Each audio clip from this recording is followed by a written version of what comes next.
Hello everyone, welcome back to our YouTube channel. तो साथियों, आज की इस वीडियो क्लास में हम लोग देखेंगे प्लेटफॉर्म का रेलवे गणित 1600 प्लस में सेट नंबर 90 को। और आपने अभी तक पिछले वीडियो को नहीं देखा है तो उस वीडियो का प्लेलिस्ट का लिंक जो है और डिस्क्रिप्शन में दे दिया गया है, वहाँ से भी आप लोग देख सकते हैं। और दोस्तों, आपने अभी तक इस चैनल को सब्सक्राइब नहीं किया या आप लोग इस चैनल पर नए हैं तो आप लोगों से रिक्वेस्ट है कि आप लोग इस चैनल को सब्सक्राइब करें, लाइक करें और शेयर करें। तो चलिए साथियों, आज की इस वीडियो क्लास को हम लोग स्टार्ट करते हैं बिना कुछ देरी किए। तो आज के लिए हमारा पहला प्रश्न है, दो संख्याओं का गुणनफल 64 है और उनका योगफल 20 है। यदि पहली संख्या जो है वह दूसरी संख्या से बड़ी है तो दोनों संख्याओं का अनुपात ज्ञात कीजिए। तो दोस्तों, वो कौन सी संख्या है जिसको गुना करने पर हमारा 64 आ जाए और जोड़ने पर हमारा 20 आ जाए? तो वो संख्या केवल 16 और 4 है, क्योंकि 16 चौके 64 होता है और 16 प्लस का 4 20 होता है। तो मान लीजिए कि पहली संख्या जो है वह है 16, तो दूसरी संख्या कितना हो जाएगा? वो हो जाएगा 4। तो इसमें कि बोला कि यदि पहली संख्या जो है वो दूसरी संख्या से बड़ी है, तो ये बड़ी है, यानी कि पहली संख्या हो जाएगा कौन? 16 हो जाएगा, दूसरी संख्या हो जाएगा 4। तो बोला है कि इन दोनों संख्याओं का अनुपात ज्ञात कीजिए। यहाँ से रेशियो कितना हो जाएगा? यहाँ से रेशियो जो हो जाएगा वो हो जाएगा 16 अनुपात का 4, यानी कि 4 अनुपात का 1। इसलिए ऑप्शन नंबर बी को हम लोग टिक करेंगे। अगले प्रश्न को देखते हैं। अगला प्रश्न है, यदि 5a माइनस का 2b बराबर में 0 और 4b माइनस का 5c बराबर में 0 है तो c अनुपात a का मान ज्ञात कीजिए। तो साथियों, यहाँ से कितना दिया है? यहाँ से दिया है 5a माइनस का 2b बराबर में 0। तो यहाँ से हम लिख सकते हैं 5a बराबर में 2b। यहाँ से a बाई b कितना आ जाएगा? a बाई b जो हो जाएगा वो हो जाएगा 2/5 हो जाएगा, ठीक है। और यहाँ पर कितना दिया है? और दिया है यहाँ से कि 4b माइनस का 5c बराबर में 0। यहाँ से लिख सकते हैं इसको 4b बराबर में 5c, तो b बाई सी कितना हो जाएगा? b बाई सी हो जाएगा 5/4। यहाँ से अगर देखते हैं तो यहाँ से b का मान है 5, a का मान है 2 और c का मान है 4। तो पूछा किसका है? पूछा कि c अनुपात a का मान। तो c अनुपात a बराबर कितना हो जाएगा? a हो जाएगा 4 अनुपात का 2, यानी कि यहाँ से हमारा आ जाएगा फाइनली 2 अनुपात 1। इसलिए ऑप्शन नंबर बी को हम लोग टिक करेंगे। अगले प्रश्न पे देखते हैं। अगला प्रश्न है, कक्षा के एक समूह में 6 छात्र अंग्रेजी बोल सकते हैं, 15 छात्र हिंदी बोल सकते हैं और 6 छात्र बंगाली बोल सकते हैं। कोई भी छात्र कोई अन्य भाषा नहीं बोल सकता है। यदि कक्षा में 2 छात्र 2 भाषाएं बोल सकते हैं और 1 छात्र तीनों भाषाएं बोल सकता है तो कक्षा में कुल कितने छात्र हैं? तो कितना है? यहाँ से 3 ठो, ठीक है। यहाँ से 3 ठो बोलने वाले भाषा है, यानी कि ये हो गया हमारा एक ठो बंगाली का, ये हिंदी का और ये कितना होगा? ये हो गया अंग्रेजी का। मान कि ये है हिंदी, ये अंग्रेजी और ये है बंगाली। जिसमें क्या बोला गया है? बोला कि 6 छात्र अंग्रेजी बोल सकते हैं, कि 6 को छात्र जो है वो अंग्रेजी बोल सकते हैं। फिर आगे है कि 15 छात्र हिंदी बोल सकते हैं, क्योंकि हिंदी बोलने वाले छात्रों की संख्या जो है वो है 15। उसके कितना है? 6 छात्र बंगाली बोल सकते हैं, बंगाली बोलने वाले छात्रों की संख्या जो है वो है 6। फिर आगे देखिए, यदि कक्षा में 2 छात्र 2 भाषाएं बोल सकते हैं और 1 छात्र तीनों भाषाएं बोल सकता है, क्योंकि 1 छात्र जो है वो तीनों भाषाएं बोल सकता है और 2 छात्र जो है वो 2 भाषाएं बोल सकता है। तो मान लीजिए कि यहाँ पर 2 छात्र जो है वो दोनों भाषाएं बोल सकता है। तो टोटल छात्र कितने हो जाएंगे? यहाँ से हिंदी वाला है कितना? 15, जिसमें कि एक इसमें भी शामिल है। यहाँ से ये बच जाएगा 14 को, ठीक है। तो यहाँ पर कितना हो गया बंगाली का? बंगाली के यहाँ पर होगा 2 और 1 3, यानी कि बंगाली के यहाँ से बच गया 3। और यहाँ पर कितना? 6, तो यहाँ से 2 और 1 3, यानी कि यहाँ पर बच गया भी 3। तो ऐसे टोटल छात्रों की संख्या कितना हो जाएगा? ऐसे टोटल छात्रों की जो संख्या हो जाएगा, टोटल स्टूडेंट की संख्या हो जाएगा 14 प्लस का 3 प्लस का 3। और यहाँ पे कितना है टोटल यहाँ से? क्योंकि एक छात्र है जो तीनों भाषाएं बोल सकता है और यहाँ पर 2 छात्र जो है वो 2 भाषाएं बोल सकते हैं, यहाँ पर हो जाएगा प्लस का 3। 14 3 17, 17 3 20, 20 3 23, यानी कि टोटल स्टूडेंट की जो संख्या है वो है 23। इसलिए ऑप्शन नंबर सी को हम लोग टिक करेंगे। अगले प्रश्न को देखते हैं। अगला प्रश्न है, यदि 3 संख्याओं के एक समूह का औसत जो है वो 29 है और उनमें से 2 संख्या का औसत 13 है तो तीसरी संख्या ज्ञात कीजिए। तो साथियों, से मान लीजिए कि तीनों संख्या जो है वो है ए, बी और सी है। तो तीनों संख्या का औसत कितना दिया है? यह दिया है 29, यानी कि ए प्लस का बी प्लस का सी और बट्टे में 3 का जो मान दिया है वो दिया है 29। यहाँ से कितना आ जाएगा? यहाँ से हो जाएगा ए प्लस का बी प्लस का सी बराबर में 29 दिया, 9 27 के साथ 2, 3 दूनी 6, 2, 8 यानी कि 87। फिर आगे दिया है कि उनमें से दो संख्या का औसत 13 है, यानी कि ए बी का औसत जो है वो है 13। तो यहाँ से a प्लस बी बाई 2 का मान कितना दिया, यह दिया है 13। तो यहाँ से हो जाएगा a प्लस बी बराबर 13 दूनी 26, ठीक है। और यहाँ पर तीनों का जो कितना है 87 है। तो यहाँ से a प्लस बी का मान कितना आ गया है 26 है। तो यहाँ से c का मान कितना आ जाएगा, c का जो मान जाएगा वो हो जाएगा 87 माइनस का 26, यानी कि हो जाएगा 7 में से 6 हो जाएगा 1 और 8 में से 2 जाएगा, यानी कि यहाँ से हो जाएगा 61। तो सी का मान जो है वह है 61, यानी कि तीसरी संख्या 61 है। इसलिए ऑप्शन नंबर ए को हम लोग टिक करेंगे।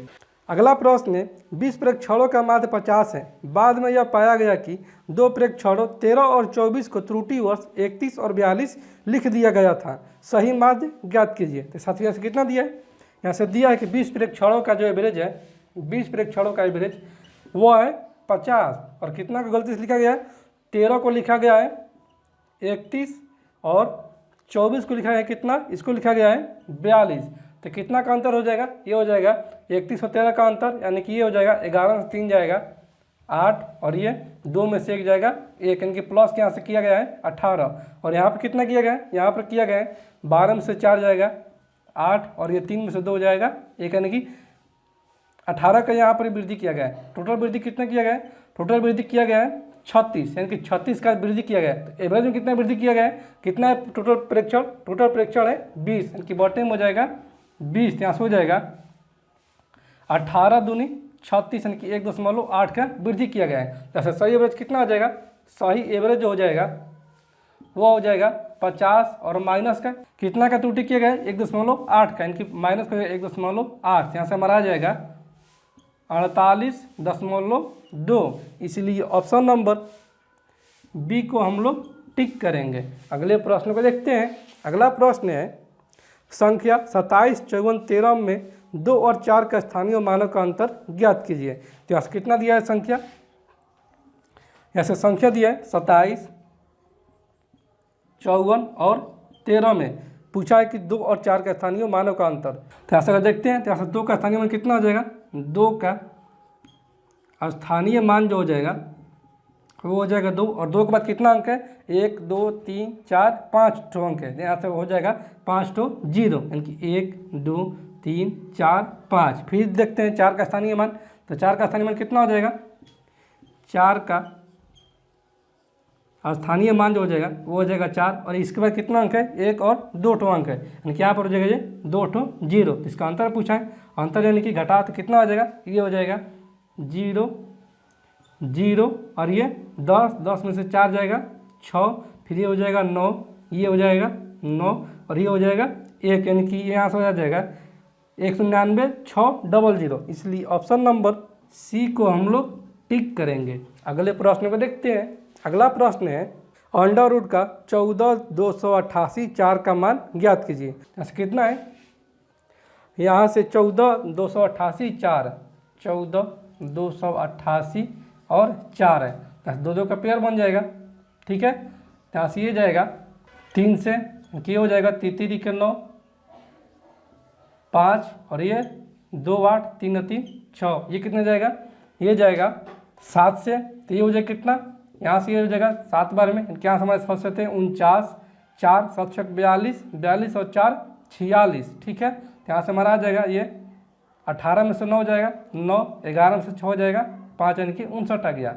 और यहाँ पे ये हो जाएगा 84, और ये 7 7, 14 के 4 हासिल 6 और 1 7। अब ये कितना जाएगा, ये जाएगा 2 से नहीं तो 8 से, तो ये जाएगा 8 से। तो ये हमारा कितना हो जाएगा 8 64, 6 और 4 32, 6 38, 3 8 7 56 और 3 59, यानी कि यहाँ से हमारा आ जाएगा इसका वर्गमूल वो हो जाएगा 378। इसलिए ऑप्शन नंबर सी को हम लोग टिक करेंगे। अगले प्रश्न को देखते हैं। अगला प्रश्न है उस संख्या का चयन कीजिए जो निम्नलिखित समीकरण में प्रश्न चिन्ह के स्थान पर आ सकती है। तो ऐसा संख्या कितना दिया है, ऐसा संख्या दिया है वो है 47 के पावर 7.5, फिर कितना भागा का है 47 के पावर कितना है, यहाँ पर 3/2, उसमें कितना है गुने का है 47 के पावर -3, फिर कितना है बराबर का है अंडर रूट का 47 के पावर यहाँ से वाट इस्तेमाल किया है एक्स, ठीक। तो यहाँ से हमारा आ जाएगा ये कितना है, बेस सेम है और भागा में तो यह घट जाएगा, यानी कि यहाँ से हमारा हो जाएगा 47 के पावर 7.5 माइनस का 3/2 और ये कितना है, बेस सेम है, इनकी ये जो है ये इसका पावर जुड़ जाएगा, इनकी ये हो जाएगा माइनस का 3 बराबर यहाँ से हमारा जाएगा अंडर रूट का 47 के पावर एक्स हो जाएगा, ठीक है। ये हो जाएगा 47 के पावर, ये माइनस का 7.5 इनके 2 एलसीएम तो ये होगा 75 दूनी 150 की 15 माइनस का 3 माइनस का 3 दूनी 6 और बटे में हो जाएगा ये 2 बराबर में अंडर रूट का 47 के पावर हो जाएगा ये एक्स, ठीक है। तो कितना हो जाएगा, ये 6 और 3 9, यानी कि 15 में से 9 जाएगा तो ये जाएगा 6 बटा में 2 यानी कि 3। यहाँ से हमारा जाएगा 47 के पावर 3 बराबर में अंडर रूट का 47 के पावर एक्स। तो इसको हम लिख सकते हैं अंडर रूट के 47 के अगर स्क्वायर करते तो स्क्वायर से रूट हट जाएगा और ये हो जाएगा 3 बराबर में अंडर रूट का 47 के पावर एक्स, ठीक है। तो ये और ये कट जाएगा, यानी कि हमारा एक्स का जो मान जाएगा यहाँ से एक्स का मान हो जाएगा कितना, 3 दूनी 6, इसलिए ऑप्शन नंबर ए को हम लोग टिक करेंगे। अगला प्रश्न है, यदि एक घन की प्रत्येक भुजा की लंबाई दोगुनी कर दी जाती है तो इसका आयतन जो है वह मूल आयतन से कितना गुना हो जाएगा। तो मान लेते कि यहाँ से घन का जो भुजा है, प्रत्येक भुजा घन का भुजा इनकी ए जो है वो है 2, इसका आयतन कितना हो जाएगा, इसका आयतन हो जाएगा भुजा की यानी कि यहाँ से 2 का क्यूब 8 हो जाएगा। अब क्या बोल रहा है, यदि घन की प्रत्येक भुजा की लंबाई दोगुनी कर दी जाए, यानी कि घन की प्रत्येक भुजा की लंबाई जो है ए का मान वो कर दिया जा रहा है 2 गुना, 2 का 2 गुना तो हो जाएगा 4। तो इसका आयतन कितना हो जाएगा, इसका आयतन हो जाएगा भुजा की यानी कि हो जाएगा 4 का क्यूब तो 4 को 16 चौके 64 हो जाएगा।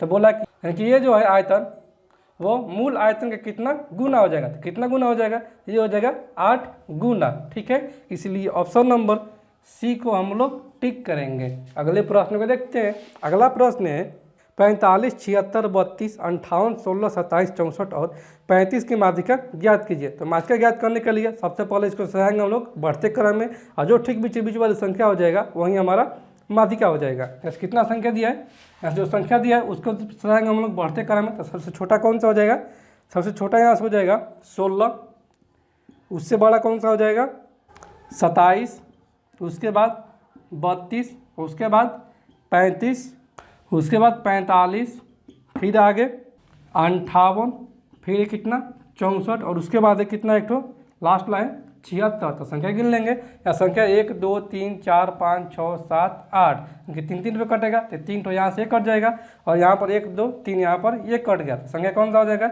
35 और 45 बच गया, यानी कि यहाँ से माध्यिका हमारा हो जाएगा, माध्यिका वो हमारा हो जाएगा 35 प्लस का 45 और बट्टी में हो जाएगा 2। तो यहाँ से हमारा हो जाएगा 45 और 5 50 30 80, यानी कि 80 बट्टा में 2, यानी कि यहाँ से माध्यिका हमारा हो जाएगा 40। इसलिए ऑप्शन नंबर सी को हम लोग टिक करेंगे। अगले प्रश्न को देखते हैं। अगला प्रश्न है, दो संख्याओं का एचसीएफ 4 है तथा उनका गुणनफल जो है वो 48 है, तो संख्या ज्ञात कीजिए। तो एचसीएफ क्या होता है, एचसीएफ होता है हाईएस्ट कॉमन फैक्टर, यानी कि जो संख्या दिया रहेगा उसका सबसे बड़ा गुणनखंड होता है। तो सम्मान लेते जो संख्या जो है संख्या वो कितना है, वो मानते कि वो है 4x और एक तो है 4y है, ठीक है। और यहाँ से कितना दिया, यहाँ से दिया कि दो संख्या का गुणनफल जो है उनका 48 है, इनका गुणनफल कितना है 48 है। कितना हो जाएगा 4x इंटू का 4y बराबर में हो जाएगा ये 48 है। ऐसे 4 कॉमन लेते हैं, कितना हो जाएगा, ये हो जाएगा 4 कॉमन तो x इंटू का y बराबर यहाँ से जाएगा 48, यानी कि हो जाएगा बरचौक 48, यानी कि x और y का जो गुणनफल आ गया वो हो गया हमारा 12, ठीक है। तो यहाँ से ऐसा हम x और y का मान रखेंगे जो हमारा 12 सेटिस्फाई कर जाए, और ये जो है इसका एचसीएफ केवल 1 होना चाहिए, ठीक है। तो ऐसा रखते हैं x का मान 4 और y का मान 3, कितना आ जाएगा 4 3 12। यहाँ से कितना हो गया 4 और 3, तो संख्या कितना माने, संख्या माने 4x और 4 होती है, संख्या कितना हो जाएगा वो हो जाएगा 4x, यानी कि 4 चौक 16 और एक तो 4 3 12, या 12 और 16 दोनों हो सकता है, ठीक है। ऑप्शन का आंसर कितना है, ऑप्शन में 12 और 16, इनका ऑप्शन नंबर सी हमारा सही उत्तर हो जाएगा, ठीक है। अगले प्रश्न को देखते हैं। अगला प्रश्न है, चक्रवृद्धि ब्याज पर उधार दी गई राशि 6,000 रुपये की धनराशि 3 वर्षों में बढ़कर 7986 रुपया हो जाती है, तो ब्याज दर ज्ञात कीजिए। तो कितना है रेट को पहले पकड़ेंगे। तो रेट यहाँ से दिया है कितना, यह दिया है, रेट नहीं दिया है, और यहाँ से दिया है कि 7986 रुपया हो जाती है, यानी कि यहाँ से दिया है अमाउंट वह दिया है 7986 रुपया, और मूलधन कितना दिया है, मूलधन यहाँ से दिया है 6000 रुपया, ठीक है। और टाइम कितना दिया है, टाइम दिया है 3 वर्ष। तो साथियों हम जानते हैं कि अमाउंट बराबर होता है मूलधन इंटू का 1 प्लस रेट बट्टा में 100 इंटू का होता है पावर का टी, यानी कि 3 हो जाएगा। तो ऐसा हो जाएगा हमारा अमाउंट कितना है, अमाउंट है 7986 रुपया, यानी कि ऐसा हो जाएगा 7986 रुपया, और ये गुना में इधर तो भागा में 6000, और ये हो जाएगा बराबर का 1 प्लस आर बटा में 100 के पावर 3। ये कितना हो जाएगा, इसको करते हैं 6 से, तो ये हो जाएगा 6 एकम 6 यानी कि 1000, और यहाँ से हो जाएगा 6 एकम 6, 1 छतरी 18, 1 छतरी 18 और 6 एकम 6, यानी कि यहाँ से हमारा आ जाएगा 1331 बट्टा में 1000 बराबर में 1 प्लस आर बट्टा में 100 के पावर टी, यानी कि 3 यहाँ से अगर इधर रहेगा तो हो जाएगा क्यूब रूट, यानी कि यहाँ से हो जाएगा 1331 का क्यूब रूट और 1000 का क्यूब रूट। तो 1331 का क्यूब रूट कितना होता है, ये होता है 11 का, यानी कि यहाँ से हो जाएगा 11, और 1000 का क्यूब रूट 10 बराबर में यहाँ से हमारा जाएगा 1 प्लस का आर बट्टा में 100, यहाँ से 1 प्लस में इधर होता है माइनस में, कि यहाँ से हो जाएगा 11 बट्टा में 10 माइनस का 1, यानी कि 10 एलसीएम, तो ये हो जाएगा 1 बट्टा में 10 बराबर में आर बट्टा में 100, तो ये 10 गुना का 100, यानी कि यहाँ से आर का जो मान जाएगा वो हो जाएगा 10%। इसलिए ऑप्शन नंबर डी को हम लोग टिक करेंगे। अगला प्रश्न है, ए ने 2 बैंकों में समान धनराशियों का निवेश किया जो क्रमशः 10% के वार्षिक दर और 12% के वार्षिक दर से साधारण ब्याज प्रदान करती है। वर्ष के अंत में ब्याज के रूप में 16 से 50 रुपये मिलते हैं, तो प्रत्येक बैंक में निवेश की गई धनराशि कितनी है, ठीक है, क्या कितना समान धनराशि निवेश करता है। तो मान लेते हैं कि पहली राशि जो है वह है x, तो दूसरी राशि भी हो जाएगा x।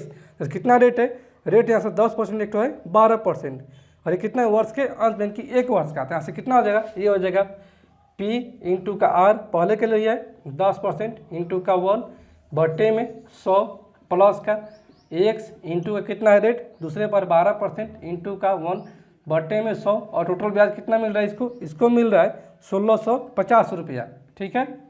तो कितना हो जाएगा, यहाँ से हमारा जाएगा 100 एलसीएम की, यहाँ से हो जाएगा 10x प्लस का 12x बटे में 100 बराबर में 1650, ये 100 भागा में इधर तो हो जाएगा गुना में, देखिए हमारा यहाँ से हो जाएगा 10 और 12 22x बराबर में 1650 और डबल 0, और ये कट जाएगा 11 दूनी 22, 11 के में 11, 5 11 5 55 15,000, और ये कट जाएगा कितना में, ये कट जाएगा 75 दूनी 150, यानी कि 7500। तो जो समान राशि जो है वो है 7500 रुपया, इसलिए ऑप्शन नंबर बी को हम लोग टिक करेंगे। अगले प्रश्न को देखते हैं। अगला प्रश्न है, यदि राजू रवि की तुलना में 3 गुना अधिक कार्यकुशल है और एक कार्य को पूर्ण करने में उससे 20 दिन कम लेता है, तो रवि को उसी कार्य को पूर्ण करने में कितना समय लगेगा। तो साथ यहाँ से कितना दिया है, यहाँ से दिया है कि राजू जो है रवि की तुलना में 3 गुना अधिक कार्यकुशल है, यानी कि राजू जो है, राजू एक तो और एक तो है रवि, ठीक है, कि राजू जो है वो रवि से 3 गुना अधिक कार्यकुशल है। तो मान लीजिए रवि की क्षमता है 1, तो राजू कितना हो जाएगा, राजू का हो जाएगा 3, ठीक है। तो यहाँ से ये आ गया इफिशियंसी, तो इसका टाइम कितना लगेगा, टाइम लगेगा इसका जस्ट अपोजिट, यानी कि 1 अनुपात का 3 लगेगा, ठीक है। और प्रश्न में दिया है कि उन दोनों का अंतर जो है 20 दिन कम लेता है, यानी कि और एक कार्य को पूर्ण करने में उससे 20 दिन कम लेता है, कि दोनों का अंतर कितना है 20 दिन। तो हमारे अनुसार अनुपात में कितना अंतर हो जाएगा, 3 और 1 का अंतर 2 बराबर में दिया है 20 दिन, यहाँ से 1 बराबर में हो जाएगा 10 दिन का। तो यहाँ से हो जाएगा राजू का समय लगेगा वो 10 दिन, और रवि कितना लगेगा, ये लगेगा 10 3 30 दिन, इसलिए ऑप्शन नंबर सी को हम लोग टिक करेंगे। अगले प्रश्न को देखते हैं। अगला प्रश्न है, बाबू ने 3 लाख की एक कार खरीदी और अपने बेटे के लिए 1 लाख में एक बाइक खरीदी। उसने कार को 10% के लाभ पर और बाइक को 20% की हानि पर बेच दिया, तो निव्वल लाभ या हानि ज्ञात कीजिए। जैसे कार को कितना में खरीद रहा है, कार को खरीद रहा है 3 लाख में, यानी क्या हो जाएगा 3 लाख, ठीक है। और बाइक को कितना में खरीद रहा है, बाइक को खरीद रहा है 1 लाख में, ठीक है। और बोल रहा है कि कार को बेच रहा है कितने पर, ये बेच रहा है 10% के लाभ पर। तो अगर इसका निकालेंगे कार का 10% तो कितना हो जाएगा, ये हो जाएगा 30,000, यानी कि ये बेच रहा है 3 लाख 30,000 पर, ठीक है। और बाइक को कितना बेच रहा है, बाइक को बेच रहा है 20% की हानि पर। जैसे 10% का कितना हो जाएगा, 10,000 हो जाएगा। तो 20% इनके 10 दूनी 20,000, क्योंकि 20,000 की घाटा बेच रहा है, इनकी बेच रहा है 80,000 रुपये में, ठीक है।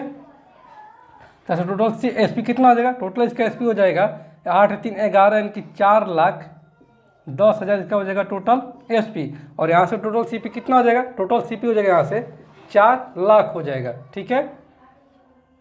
इनके यहाँ से कितना का लाभ कमा रहा है, लाभ कमा रहा है यहाँ से 4 लाख में खरीदा था और 4,10,000 में बेच रहा है। इनके यहाँ से प्रॉफिट जो कमा रहा है वो कमा रहा है 10,000 रुपये का।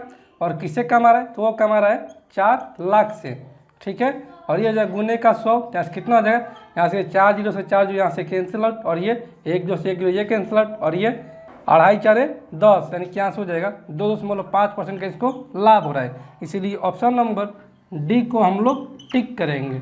अगले प्रश्न को देखते हैं। अगला प्रश्न है, यदि 0.008 बटा में x बराबर में 0.01 है तो x का मान ज्ञात कीजिए। तो साथियों से कितना दिया है, यहाँ से दिया है 0.008 और बटे में x और बराबर में कितना है, यह 0.01। यहाँ से x को इधर लेकर जाएंगे और 0.01 को यहाँ से लेकर आएंगे, तो कितना हो जाएगा, यहाँ से हमारा हो जाएगा 0.008 और बटे में ये हो जाएगा 0.01 बराबर में यहाँ से हो जाएगा x, ठीक है। तो कितना है, यहाँ से 2 अंक के बाद दशमलव और यहाँ पर 3 अंक के बाद दशमलव, ठीक है। तो यहाँ से ये कितना हो जाएगा, यहाँ से हट जाएगा और यहाँ पर 2 अंक के बाद दशमलव हट जाएगा। यहाँ से हमारा फाइनली आंसर आ जाएगा, हो जाएगा x बराबर में 0.8। इसलिए ऑप्शन नंबर डी को हम लोग टिक करेंगे। अगले प्रश्न को देखते हैं। अगला प्रश्न है, यदि √2 प्लस का 1 का होल क्यूब बराबर में a प्लस का b√2 है तो a और b के बीच सही संबंध ज्ञात कीजिए। तो साथियों यहाँ से कितना है, यहाँ से दिया है कि √2 प्लस का 1 और √2 प्लस का 1 का होल क्यूब बराबर में a प्लस का b√2 है। तो साथियों हम जानते हैं कि a प्लस b का होल क्यूब बराबर क्या होता है, ये होता है a³ plus b³ plus 3a² b plus 3ab², यानी कि a³ तो ये हो जाएगा √2 का क्यूब, तो 2√2 प्लस का 1 का क्यूब 1 प्लस का 3a² b, यानी कि ये हो जाएगा a² यानी कि √2 का स्क्वायर 2, तो 3 दूनी 6 प्लस का 3ab² यानी कि 3√2, ठीक है। बराबर के यहाँ से हो जाएगा a प्लस का b√2। तो यहाँ से हमारा कितना, ये आ जाएगा 6 और 1 7 प्लस का ये 2√2 और 3√2, इनके 3 और 2 5√2 बराबर यहाँ से हो जाएगा a प्लस का b√2। ऐसे कंपेयर करेंगे तो ऐसे a का जो मान जाएगा वो हो जाएगा 7 और b का जो मान जाएगा वो हो जाएगा 5, ठीक है। और यहाँ पर कितना दिया, यहाँ पर दिया है कि a² प्लस का b बराबर में 0, ठीक है। और फिर दिया कि a बराबर में b प्लस का 1। तो ऑप्शन ए को देखते हैं। तो ऑप्शन ए में क्या है, a² प्लस b बराबर में 0, क्योंकि 7 का स्क्वायर 49 प्लस का 5, ये तो बराबर नहीं हो जाएगा 0 के। ऑप्शन ए नहीं होगा। ऑप्शन बी कितना है, ऑप्शन बी में कि a माइनस b बराबर में 2, क्योंकि 7 - 5 बराबर में 2। ऑप्शन बी हमारा सही उत्तर हो जाएगा। अगले प्रश्न में देखते हैं। अगला प्रश्न है, निम्नलिखित समीकरण को हल करें। ऐसे कितना समीकरण दिया है, समीकरण दिया है अंडर रूट का 544 का स्क्वायर माइनस का कितना है 256 का स्क्वायर। तो साथियों हम जानते हैं कि a² माइनस b इसका बराबर होता है a प्लस बी इंटू का a माइनस बी। तो यहाँ से इसको हम लिख सकते हैं 544 प्लस का 256 इंटू का 544 माइनस का 256, ठीक है। ये अंडर रूट का है, तो कितना हो जाएगा, यहाँ से हमारा ये हो जाएगा 6 और 4 10 के 0 हासिल 1, 6 और 4 10 के 0 हासिल 1, 5 2 7 और 1 8, और ये हो जाएगा इंटू का कितना 544 में 256 इनके 14 में से 6 हो जाएगा 8, और ये 13 में से 5 जाएगा 8, और ये 4 में से 2 जाएगा 2 इनके 288 हो जाएगा, ठीक है। तो ऐसे कितना हो जाएगा, ये अंडर रूट में इसको हम लिख सकते हैं 8 इंटू का 100, और ये हो जाएगा कितना गुने का 2 इंटू का ये 144, ठीक है। ये अंडर रूट में तो कितना हो जाएगा 144 का वर्गमूल होता है 12 और 100 का वर्गमूल होता है 10, और ये 8 दूनी 16 इसका वर्गमूल होता है 4। इनके क्या हमारा आ जाएगा ये 12 इंटू का 10 इंटू का हो जाएगा 4, क्योंकि बढ़ चौक का 48 इनके इसका आंसर आ जाएगा 480। इसलिए ऑप्शन नंबर बी को हम लोग टिक करेंगे। अगला प्रश्न है 40% वस्तुओं को 2% की हानि पर बेचा जाता है और शेष वस्तुओं को 4% के लाभ पर बेचा जाता है। यदि 250 रुपये का कुल लाभ अर्जित होता है तो बेची जाने वाली वस्तुओं का क्रय मूल्य ज्ञात कीजिए। तो मान लेते हैं कि टोटल वस्तु जो है, टोटल वस्तु का क्रय मूल्य वह कितना है, वह है 100 रुपया। ठीक है, अब बोला क्या है, बोला कि 40% वस्तुओं का, 100 का 40% कितना आ जाएगा, 40 हो जाएगा। यानी कि 40 को बेचा जा रहा है कितने पर, इसको बेचा जा रहा है 2% की हानि पर, यानी कि 98% पर बेचा जा रहा है। ठीक है, यहाँ से जगह ये कितना SP1 हो जाएगा। और फिर आगे कितना कि शेष वस्तुओं को 4% के लाभ पर, तो 100 में से अगर 40 घट जाएगा तो कितना हो जाएगा, और बचेगा यहाँ से 60 वस्तु का। ठीक है, तो 60 वस्तुओं को बेचा जा रहा है कितना पर, उसको बेचा जा रहा है 4% के लाभ पर, यानी कि 104% पर बेचा जा रहा है।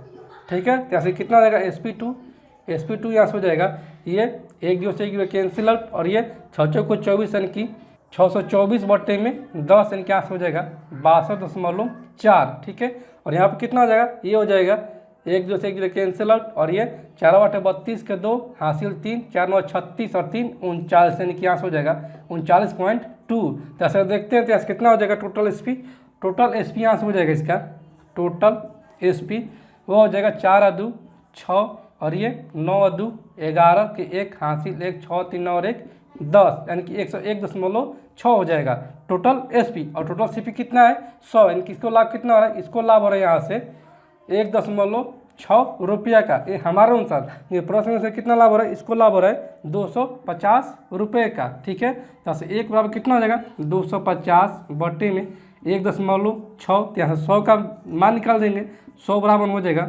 250 बट्टे में 1.6 इंटू का हो जाएगा 100। ठीक है, दशमलव हटाएंगे तो ऊपर एक तो जीरो बैठाना पड़ेगा, इनकी हो जाएगा एक तो और जीरो, यहाँ से हो जाएगा 4 चौक के 16 और ये 25 चौक के 100, और यहाँ से कितना हो जाएगा, ये हो जाएगा 2 दूनी 4 और ये 125 दूनी 50 और ये भी हो जाएगा 125 दूनी 50। इस कितना हो जाएगा 125 का स्क्वायर कितना होगा, तो यहाँ से हो जाएगा ये 125 इंटू 125, इसका मान हो जाएगा 15,625। टोटल जो क्रय मूल्य है वो 15,625 रुपया है, इसलिए ऑप्शन नंबर डी को हम लोग टिक करेंगे। अगले प्रश्न को देखते हैं।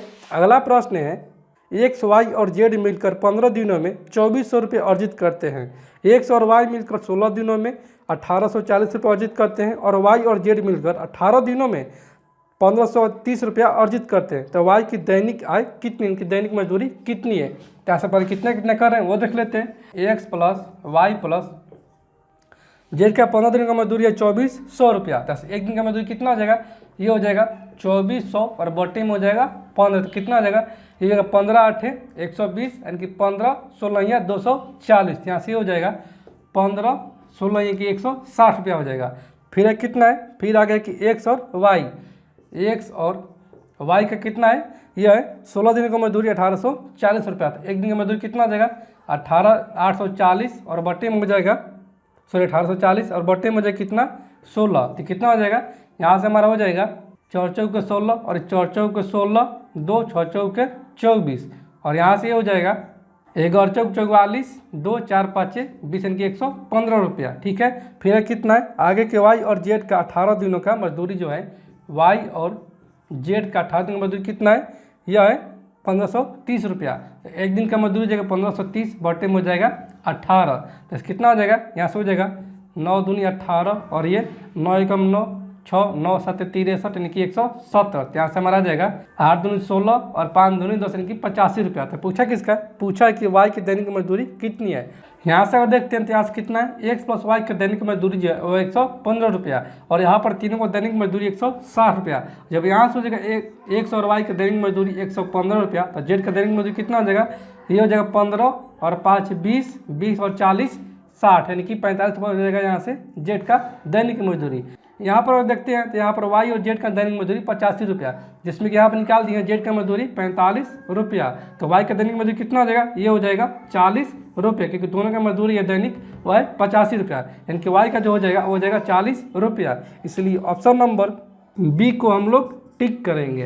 अगले प्रश्न को देखते हैं। अगला प्रश्न है, एक परीक्षा में 90% विद्यार्थी उत्तीर्ण हुए यानी कि पास हुए और 260 विद्यार्थी अनुत्तीर्ण हो गए, तो विद्यार्थियों की कुल संख्या ज्ञात कीजिए। तो कितना पास हुए हैं, यहाँ से पास जो हुए हैं वो है 90%, 90% जो हुए हैं पास, तो फेल कितने हुए, फेल हुए 10%। ठीक है, और यहाँ प्रश्न में दिया है कि 260 विद्यार्थी अनुत्तीर्ण हो गए हैं यानी कि फेल हो गए हैं, कि 10% का जो मान दिया है वो कितना दिया है, वो दिया है 260 विद्यार्थी। तो ऐसे 1% का मान कितना हो जाएगा, 1% का मान हो जाएगा 26, तो 100% निकाल देंगे तो 100% बराबर कितना हो जाएगा, ये हो जाएगा 2600। टोटल विद्यार्थी की संख्या जो है 2600। कोई भी संख्या जो होता है अपने आप में 100% होता है, इसलिए ऑप्शन नंबर ए को हम लोग टिक करेंगे। अगला प्रश्न है, वह छोटी से छोटी संख्या ज्ञात कीजिए जिसे 1549 में जोड़ने पर प्राप्त योगफल 2, 3, 5 और 7 से पूर्णतः विभाज्य है। यानी कि यहाँ से कितना जोड़ना है, तो यहाँ से हम लोग सीधे उल्टा करेंगे नहीं, घटा देंगे। जैसे पहले हम लोग ज्ञात करेंगे क्या, छोटी से छोटी बोला यानी कि एलसीएम ज्ञात करना है।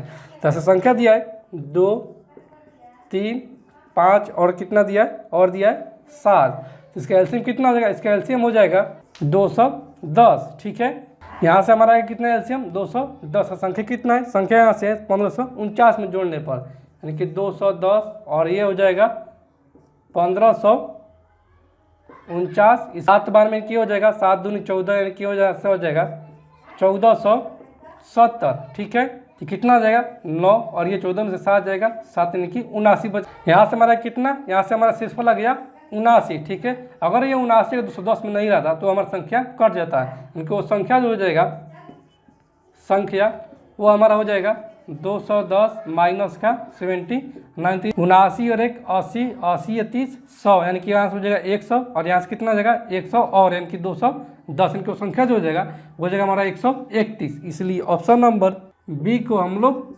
टिक करेंगे। अगला प्रश्न है, यदि x अनुपात y बराबर में 2:3 है तो 4x प्लस का 3y अनुपात का 2x प्लस का 5y का मान ज्ञात कीजिए। तो साथियों से कितना दिया है, यहाँ से दिया है कि x अनुपात का y का जो मान दिया है वो दिया 2:3। हमसे पूछेगा कितना, कि 4x प्लस का 3y, तो 4x एक जगह पर कितना है 2, 4 दूनी 8 प्लस का कितना है 3y यानी कि 3 के 9 और ये हो जाएगा अनुपात का कितना, ये हो जाएगा 2x के 2 दूनी 4 प्लस का 5y पचती है 15, तो ये हो जाएगा 9 वाट 17 अनुपात का 15, 4, 19। इसलिए ऑप्शन नंबर बी को हम लोग टिक करेंगे।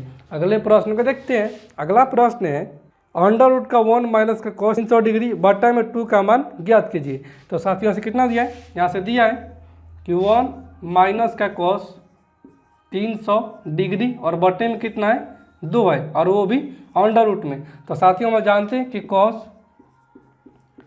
360 माइनस का थीटा इक्वल टू होता है cos थीटा। ठीक है, तो कितना हो जाएगा, cos 300 डिग्री को लिख सकते हैं हम लोग cos 360 माइनस का 60 डिग्री, तो यहाँ से हमारा आ जाएगा cos का 60 डिग्री। ठीक है, यानी कितना हमारा आ जाएगा 1 माइनस का cos 60 डिग्री और बटे में हो जाएगा 2 और ये अंडर रूट का, तो cos 60 डिग्री में कितना होता है 1 बटा में 2, तो यहाँ से हमारा जाएगा 1 माइनस का 1 बटे में 2 और बटे में हो जाएगा ये 2 अंडर रूट में। तो ये हो जाएगा 1 में से आधा हो जाएगा, तो इनकी आधा, यहाँ से हमारा हो जाएगा 1 बटे में 2 बटे में 2 ये अंडर रूट का, तो यहाँ से हमारा जाएगा 1 बटे में 4 क्योंकि ये 2 चला जाएगा ऊपर, तो यहाँ से हमारा फाइनली आंसर आ जाएगा 1 बटे में 2। इसलिए ऑप्शन नंबर सी को हम लोग टिक करेंगे। अगले प्रश्न को देखते हैं। अगला प्रश्न है, एक गोलार्ध का आयतन 19,404 सेंटीमीटर क्यूब है तो इसकी त्रिज्या ज्ञात कीजिए। तो साथियों हम जानते हैं कि अर्धगोला का जो आयतन होता है वो होता है 2/3 पाई आर क्यूब। जैसे कितना दिया है आयतन, आयतन दिया है 19,404 बराबर में हो जाएगा 2/3 पाई का मान 22/7 इंटू का आर क्यूब। ठीक है, तो कितना हो जाएगा, यहाँ से हमारा ये जाएगा 11 दूनी 22 और ये 11 कम 11 8 11 77 7 यानी कि 70, तो 11 छः 66 4 11 चौक 44। ठीक है, और ये कितना जाएगा, ये जाएगा 2 दूनी 4 और ये 4 चौक 16 1 4 चौक 16 4 एकम 4, तो यहाँ से हमें कितना आ जाएगा, ये आ जाएगा 441 और ये इंटू का 70 21 बराबर में आर क्यूब। तो कितना हो जाएगा, यहाँ से हमारा आ जाएगा आर बराबर में क्यूब रूट 441 इंटू का 21, तो 441 होता है 21 का स्क्वायर, तो यहाँ से हमारा आर बराबर में आ जाएगा 21 सेंटीमीटर। इसलिए ऑप्शन नंबर डी को हम लोग टिक करेंगे। अगले प्रश्न को देखते हैं। अगला प्रश्न है, एक समबाहुभुज का आंतरिक कोण 108 डिग्री है तो समबाहुभुज के भुजाओं की संख्या ज्ञात कीजिए। तो साथियों, हम जानते हैं कि बहुभुज के भुजाओं की संख्या ज्ञात करने के लिए 360 बट्टा में प्रत्येक बहिष्कोण का मान ज्ञात करना होता है। ठीक है, तो यहाँ से कितना दिया है, आंतरिक कोण दिया है। तो साथियों, ये भी हम लोग जानते हैं कि आंतरिक कोण और बहिष्कोण का योग जो होता है वो होता है 180 डिग्री के बराबर। तो कितना दिया है, यहाँ से दिया है कि आंतरिक कोण जो है वो है 108 डिग्री। तो बहिष्कोण कितना हो जाएगा, बहिष्कोण यहाँ से हो जाएगा, बहिष्कोण वो हो जाएगा 180 माइनस का 108 इनकी हो जाएगा 8 और 72 कितना हो जाएगा 80, इनकी ये हो जाएगा बहिष्कोण 72 डिग्री। तब भुजाओं की संख्या ज्ञात कर लेंगे। तब भुजाओं की संख्या जो हो जाएगा वो हो जाएगा 360 बट्टे में 72, तो कितना हो जाएगा, ये हो जाएगा 72 5 360, यानी कि 5 जो है वो बहुभुज की भुजाओं की संख्या है। इसलिए ऑप्शन नंबर बी को हम लोग टिक करेंगे। अगला प्रश्न है, दो व्यक्ति ए और बी एक दूसरे की ओर 10 किलोमीटर प्रति घंटा और 14 किलोमीटर प्रति घंटा की चाल से चल रहे हैं। उनके बीच की दूरी 24 किलोमीटर है। एक दूसरे से मिलने में उनके द्वारा लिया गया समय ज्ञात कीजिए। तो चल कैसे, ये चल रहे हैं दोनों एक दूसरे की ओर, इनकी रिलेटिव स्पीड हो जाएगा, वो हो जाएगा जुड़ जाएगा। ठीक है, तो कितना है, ऐसे डिस्टेंस जो है दूरी वो दिया है 24 किलोमीटर और चाल कितना हो जाएगा, ये हो जाएगा 10 प्लस का 14, यानी कि यहाँ से इसका चाल हो जाएगा 24 किलोमीटर प्रति घंटा। और साथियों, हम जानते हैं कि टाइम बराबर जो होता है वो होता है दूरी बट्टा में चाल होता है। तो ऐसे हो जाएगा 24 बट्टा में 24, इससे मिलने का जो समय है वो है 1 घंटा। ठीक है, इसलिए ऑप्शन नंबर डी को हम लोग टिक करेंगे। अगले प्रश्न को देखते हैं। अगला प्रश्न है, वह 3 अंकों की बड़ी से बड़ी संख्या ज्ञात कीजिए जो 3, 4, 5 तथा 8 से पूर्णतः विभाज्य है। ठीक है, तो साथियों से कितना दिया है, ऐसा संख्या दिया है कि 3, 4, 5 और 8 दिया है। ठीक है, तो पर इसका एलसीएम ज्ञात कर लेंगे। 3, 4, 5, 8, इसका एलसीएम कितना हो जाएगा, इसका एलसीएम जो हो जाएगा वो हो जाएगा 120। तो 3 अंकों की बोला है, बड़ी से बड़ी संख्या, तब 120 में कौन सी संख्या गुना करेंगे जो हमारा जो 3 अंकों की सबसे बड़ी संख्या। यहाँ से करते हैं 12 8 96, यानी कि 8 से गुना कर देती है हो जाएगा 960, और यहीं करते हैं अगर हम 9 से, तो ये हो जाएगा 12 9 8 टोटल से, यानी कि 1080 हो जाएगा, जो कि 4 अंकों की संख्या हो जाएगा। यानी कि यहाँ से जो हो जाएगा बड़ी से बड़ी संख्या, बड़ी से बड़ी संख्या वो हो जाएगा 120 इंटू का 8, यानी कि 12 8 96, यानी कि 960 हो जाएगा। इसलिए ऑप्शन नंबर सी को हम लोग टिक करेंगे। अगले प्रश्न को देखते हैं। अगला प्रश्न है, यदि cos x माइनस का 3 sin x बराबर में √5 sin x है तो tan x का मान ज्ञात कीजिए।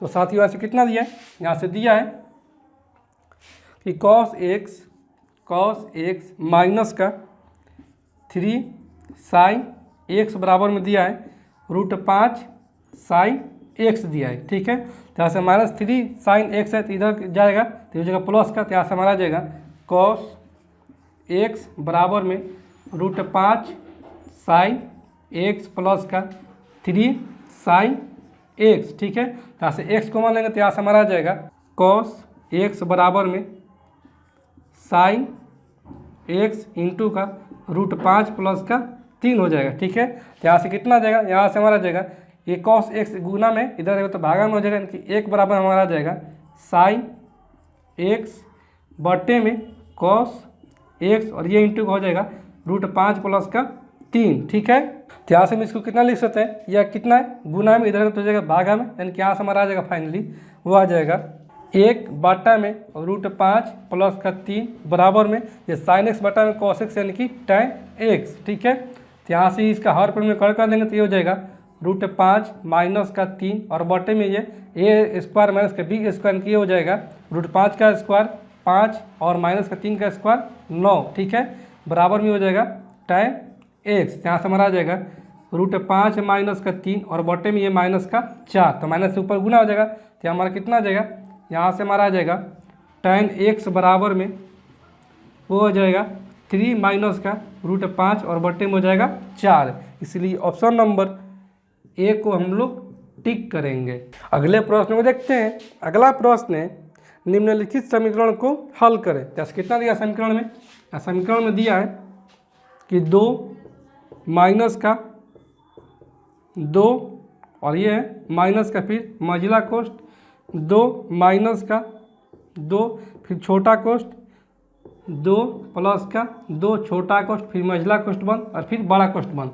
जैसे कितना हो जाएगा 2 और 2 4 और 4 दूनी 8, यानी कि यहाँ से हमारा आ गया 8। ठीक है, तो ये हमारा आ गया 8 और ये कितना हो जाएगा 2 माइनस का 8, यानी कि यहाँ से आ गया हमारा माइनस का 6। ठीक है, तो माइनस का 6 इधर आ गया, तो कितना हो जाएगा ये हो जाएगा माइनस माइनस प्लस, यानी 6 और 2 8। यहाँ से हमारा आ गया कितना, यहाँ से हमारा आ गया 8। ठीक है, और ये 2 माइनस का 8 माइनस का 6, यहाँ से हमारा सही उत्तर हो जाएगा। इसलिए ऑप्शन नंबर डी को हम लोग टिक करेंगे। अगले प्रश्न को देखते हैं।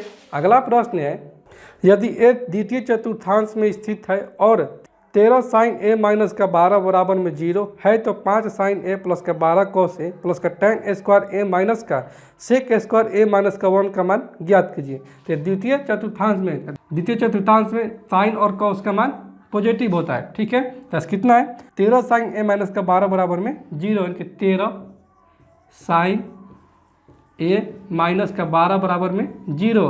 तो माइनस का 12 इधर जाएगा तो जाएगा प्लस का 12, तो यहाँ से हमारा जाएगा 13 साइन a बराबर में 12। तो यहाँ से साइन a बराबर कितना आ जाएगा, साइन a बराबर हमारा आ जाएगा 12/13।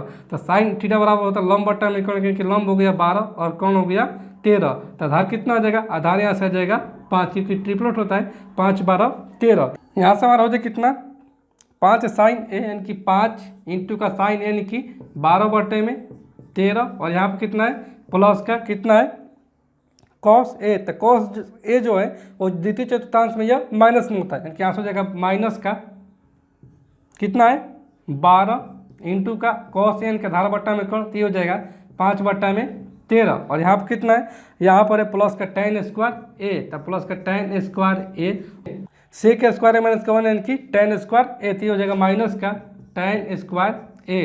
ये प्लस का tan स्क्वायर है माइनस का tan स्क्वायर कैंसिल आउट। ये प्लस का 5 इंटू का 12/13 माइनस का 12 इंटू का 5/13, ये भी कैंसिल आउट, यानी कि यहाँ से माना जाएगा 0। इसलिए ऑप्शन नंबर ए को हम लोग टिक करेंगे।